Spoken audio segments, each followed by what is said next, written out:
Hello everyone, मेरा नाम है पार्थ और आज की इस वीडियो में आपको बताऊंगा कुछ ऐसी कॉमन मिस्टेक जो हर कार ओनर करता है जिससे कि उसके इंजन की लाइफ कम हो जाती है। तो बिना देरी किए वीडियो शुरू करते हैं। तो सबसे पहली जो कॉमन मिस्टेक रहती है हम लोग की, वो ये रहती है कि जैसे आपने गाड़ी स्टार्ट करी, आप सुबह, जैसे आपकी गाड़ी सुबह स्टार्ट कर रहे हैं, आप कोल्ड स्टार्ट कर रहे हैं, या फिर आपकी गाड़ी 2-3 दिन खड़ी है, आपने गाड़ी स्टार्ट करी और स्टार्ट करने के बाद आपने वेट नहीं किया, आपने तुरंत गाड़ी को आगे की तरफ बढ़ा दिया, आपने पहला गेयर लगाया, हैंड ब्रेक डाउन किया और बढ़ा दिया। तो इस चीज से क्या होता है कि इंजन की लाइफ बहुत कम हो जाती है, इफेक्ट करती है वो चीज। अब आप खुद सोचिए, आप एकदम से सो रहे हो और मैं आपको उठाऊं और एकदम दौड़ाने लगूं, तो जाहिर सी बात है ना कि आपको थोड़ा सा अजीब लगेगा।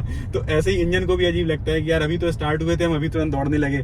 तो इस चीज को नहीं, अवॉइड किया करिए। जैसे आपने गाड़ी स्टार्ट करी तो थोड़ा वेट करें आप, 5-10 सेकंड का, 20 सेकंड का अगर आप कर सकते हैं तो आप 20 सेकंड का वेट करें, उसके बाद गाड़ी को आगे की तरफ बढ़ाएं या कहीं ड्राइव करें। दूसरी जो सबसे कॉमन मिस्टेक हम लोग करते हैं, अब ये मेरा पर्सनल ओपिनियन है, जैसे आप गाड़ी स्टार्ट करते हैं तो हम लोग क्या करते हैं कि गाड़ी का एसी जो रहता है वो खुले ही छोड़ देते हैं। जैसे आपने गाड़ी स्टार्ट करी तो गाड़ी के साथ में आपका एसी भी स्टार्ट हो जाता है। उससे क्या होता है कि इनिशियली जब हम गाड़ी को स्टार्ट करते हैं स्टार्टिंग में, तो गाड़ी के ऊपर लोड ज्यादा आ जाता है इंजन के ऊपर। क्यों? क्योंकि कंप्रेसर भी उसी टाइम पे, सेम टाइम पे ऑन हो जाता है और इंजन तो ऑन रहता ही है। तो उस केस में थोड़ा सा मुझे ऐसा लगता है कि गाड़ी के इंजन में लोड बढ़ जाता है। तो आप एक चीज कर सकते हैं, कॉमन प्रैक्टिस ये कर सकते हैं आप, कि जब भी आप जैसे आदत में लगा ले, जैसे आप गाड़ी खड़ी करते हैं जब भी, तो आप जैसे गियर न्यूट्रल करते हैं, उसके बाद हैंड ब्रेक एंगेज करते हैं, तभी आप गाड़ी का एसी का जो बटन रहता है उसको आप बंद कर दें, तो आपकी गाड़ी का एसी भी बंद हो जाएगा, ताकि आप अगली बार जब गाड़ी स्टार्ट करें सुबह या जब भी आपको जाना हो, तो आपकी गाड़ी का एसी बंद रहे और सिर्फ इंजन स्टार्ट हो, जिससे कि इंजन पे लोड कम पड़े। और इनिशियली अगर आप ये चीज करेंगे तो कहीं ना कहीं, वैसे बहुत ज्यादा तो नहीं, लेकिन थोड़ा थोड़ा आपका फ्यूल कंजम्पशन कम होगा। बहुत इसका कोई बहुत प्रूफ नहीं है, लेकिन इंजन की लाइफ पे डेफिनेटली असर पड़ेगा इस चीज का, क्योंकि लगभग कंप्रेसर अगर आप चलाएंगे तो इंजन पे 30% के आसपास लोड बढ़ जाता है कंप्रेसर चला। तो ये एक दूसरी कॉमन मिस्टेक हो गई जो सब लोग करते हैं। तो आप कोशिश किया करिए कि आप गाड़ी का एसी बंद कर दें। आपने गाड़ी जैसे ही खड़ी करी तो एसी बंद कर देंगे तो आपकी गाड़ी का थोड़ा सा इंजन की लाइफ थोड़ी सी मेंटेन रहेगी। तीसरी जो चीज रहने वाली है वो मैं आपको दिखाऊं, वो मैं अभी आपको ऐसे नहीं, अब इसके लिए मुझे पहले आपको इंजन बे खोलना पड़ेगा, तभी मैं ये चीज़ आपको दिखा पाऊंगा। भाई इंजन बंद कर देते हैं, गाड़ी है गर्म। तो वो जो चीज़ आपको करनी है, आपको एक काम करना है, आपको हर 2 या 3 महीने में अगर हो सके, इफ़ पॉसिबल, तो आपको गाड़ी का बोनट खोलना है। सिंपली बोनट खोलने के बाद आपको क्या करना है, 1 मिनट अभी मैं आपको दिखा पाऊँगा सही से। तो आपको बोनट खोलना है। बोनट खोलने के बाद आपको ये जो डिप स्टिक है इसको निकालना है और इसमें ये चेक करना है कि आपका जो इंजन ऑयल है, अभी देखो ये गाड़ी चल के आई है ना, तो बिल्कुल एकदम ऊपर तक चढ़ा हुआ है इंजन ऑयल, ये कहीं बहुत ज़्यादा काला तो नहीं होगा। अगर आपके पास डीजल गाड़ी है तो उसमें ये इशू नहीं होगी। डीजल गाड़ी में क्या होता है कि अगर आप इंजन ऑयल डालेंगे तो उसमें इंजन ऑयल डालते ही काला हो जाता है। लेकिन अगर आपके पास पेट्रोल गाड़ी है तो पेट्रोल गाड़ी में ये चीज़ नहीं होती। पेट्रोल गाड़ी में जो होता है वो इंजन ऑयल अगर नया डला हुआ है तो काफ़ी टाइम बाद वो काला होता है, वो समझ में आ जाता है कि इंजन ऑयल ब्लैक आउट हुआ या नहीं हुआ। तो वो चीज़ आप इजीली समझ सकते हैं। और एक चीज़ और एडिशनल टिप ले लीजिए कि जो इंजन वगैरह है इसको वाटर से, पानी से मत धुला करिए, कपड़े वपड़े से पोंछ दिया करिए। बाकी आजकल जो नए इंजन आ रहे हैं उनमें इतने सारे इलेक्ट्रिकल कंपोनेंट्स रहते हैं कि वो कभी भी डैमेज हो सकते हैं अगर आप ऐसे पानी से धुलेंगे तो ये तो मैंने आपको 3 चीज़ें बता ही दी। अब इसके बाद में मैं आपको चौथी चीज़ बता दूं। जो चौथी सबसे कॉमन मिस्टेक हम लोग करते हैं वो ये करते हैं कि गाड़ी को बहुत ज़्यादा हार्ड ड्राइव करते हैं। जैसे आपने गाड़ी स्टार्ट करी, आप चला रहे हो, अब आप क्या करोगे, आप दूसरे गियर में रेस दोगे। यार देखो ऐसा है कि आपने 1.2 या 1.5 लीटर का इंजन ले रखा है गाड़ी में, पेट्रोल या डीजल इंजन, बहुत ज़्यादा आपने कोई स्पोर्ट्स कार नहीं ले रखी, आपने V6 या V8 इंजन नहीं ले रखा, तो उसको उसी तरह से चलाओ ना।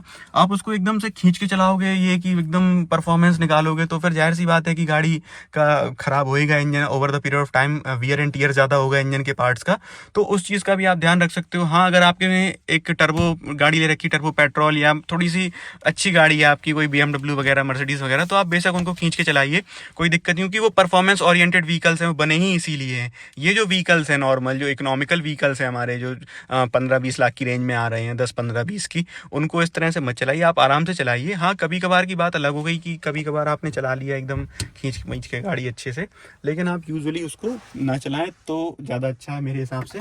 नॉर्मल गाड़ी चलानी है आपको।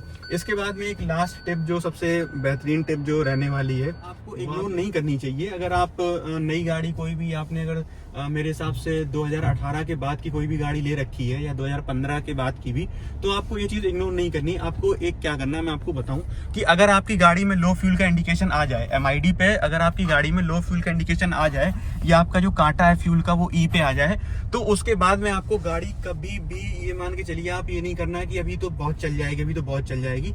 ये चीज आपको नहीं करनी, क्योंकि मैं आपको एक चीज बता दूं कि जो पुरानी गाड़ियां आती थी उनमें मैकेनिकल फ्यूल पंप्स आते थे, और जो नई गाड़ियां आ रही हैं उनमें इलेक्ट्रिकल फ्यूल पंप्स आ रहे हैं। यानी कि जो फ्यूल पंप रहता है वो आपकी गाड़ी के पेट्रोल टैंक में ही लगा रहता है। तो अगर आपकी गाड़ी में लो फ्यूल होगा, उसने बता दिया कि लो फ्यूल है, तो और अगर आप उसके बाद भी गाड़ी चला रहे हो तो जो फ्यूल पंप रहता है वो इंजन में एयर, पेट्रोल के साथ साथ एयर भी भेजेगा, जो कि एक बहुत नुकसानदायक चीज है आपकी गाड़ी के इंजन के लिए।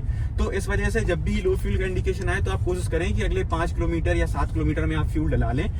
बाई डिफॉल्ट कंपनी इस तरह से कैलिब्रेशन करती है फ्यूल पंप्स का कि वो पहले से ही बताने लगते हैं। लेकिन अगर आ भी रहा है, जैसे ऐसा रहता है, मैं आपको एक चीज और बता दूं, जैसे आपका जितना भी फ्यूल टैंक है, जैसे 40 लीटर का फ्यूल टैंक है या 45 लीटर का फ्यूल टैंक है, तो उसमें वार्निंग कब आएगी ये मैं आपको बता दूं। वार्निंग आती है जब आपकी फ्यूल टैंक में टोटल कैपेसिटी है उसका 10 to 15% फ्यूल बचता है। जैसे कि आपकी 40 लीटर की टंकी है तो आपके जब 6 लीटर तेल बचेगा तब आपकी गाड़ी में लो फ्यूल का इंडिकेशन आने लगेगा। इस तरह से कंपनियां कैलिब्रेट करती हैं उसको, फ्यूल जो फ्यूल गेज रहता है ना जो इंडिकेशन देता है। तो आप कोशिश करें कि जब भी लो फ्यूल का इंडिकेशन आए आप तुरंत फ्यूल रिफिल करवाएं। ज्यादा देर गाड़ी को ना चलाएं, क्योंकि फ्यूल पंप आपका हीटअप हो जाएगा। फ्यूल पंप हीटअप हो गया तो वो खराब हो जाएगा, और वो एक बहुत महंगा पार्ट है, वो लगभग 10,000, 12,000, 15,000, 20,000 तक का पार्ट है। तो कभी भी ऐसा ना करें। बाकी हम एक्सपेरिमेंट तो करते ही रहते हैं, हम आपके लिए एक्सपेरिमेंट लाएंगे, लो फ्यूल पे गाड़ी चलाएंगे, जितनी चल जाएगी जितनी रेंज चलेगी उतनी रेंज एक बार हम आप करके दिखाएंगे। इसको बार बार नहीं करना है, अगर 1-2 बार हो जाए तो उससे कोई इशू नहीं रहने वाला। लेकिन अगर आप ये सोचें कि हमेशा आपके में लो फ्यूल का, क्योंकि कोई लोगों की आदत रहती है ना कि रेंज दिखाई गाड़ी 30 किलोमीटर 25 किलोमीटर, बोले अरे अभी तो बहुत चल जाएगी, और लो फ्यूल के इंडिकेशन में चलाते रहते हैं, तो उस चीज को थोड़ा सा अवॉइड करें। तो बस यही कुछ टिप्स थे जिनको आप अप्लाई करें अपनी डे टू डे लाइफ में, तो आपकी गाड़ी का इंजन की जो लाइफ है वो थोड़ी सी बढ़ सकती है। थोड़ी सी क्या, बहुत बढ़ जाएगी अगर आप इन टिप्स को अप्लाई करेंगे।